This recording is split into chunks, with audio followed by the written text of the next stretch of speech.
Hello बच्चों, let's see this question. So the question is saying root formed from prolongation of radical is. So मैं आपको बता देती हूँ, एम्ब्रियो बना लेते हैं पहले. एम्ब्रियो है सीड, आप जो भी कहें इसमें. तो एम्ब्रियो है सीड में एक आउटग्रोथ निकलती है बेटा, जिसे हम लोग बोलते हैं रेडिकल. ठीक है, ये this is the outgrowth of embryo which is called radical.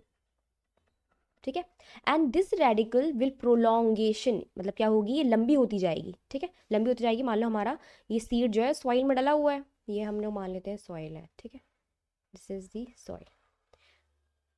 अब यहाँ से ये निकली है रेडिकल, और रेडिकल जो है इलॉन्गेशन शो करती जा रही है, ये इलॉन्गेट होती जा रही है.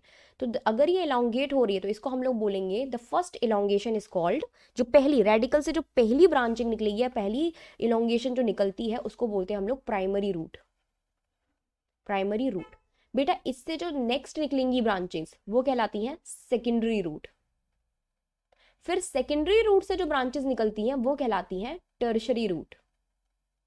और बेटा रेडिकल से ही प्राइमरी रूट के बाद जो रूट निकलती है, प्राइमरी, एक बार ध्यान रखना, प्राइमरी रूट के बाद, रेडिकल से ही निकलनी चाहिए बट प्राइमरी रूट के बाद जो रूट निकलती है उसे बोलते हैं हम लोग सेमाइनल रूट. बट ये सेकंड टाइम पे निकलती है. ठीक है, प्राइमरी रूट के टाइम पे नहीं निकलती, प्राइमरी रूट सबसे पहले निकलती है, तो इसे कहते हैं सेमाइनल रूट कहते हैं. तो हमारा राइट आंसर क्या हो जाएगा, root formed from prolongation of radical is, यानी कि रेडिकल से जो डायरेक्टली बन रही है वो कौन सी है, primary root. So the right answer is A, primary root. I hope आपको समझ में आया होगा. Best of luck.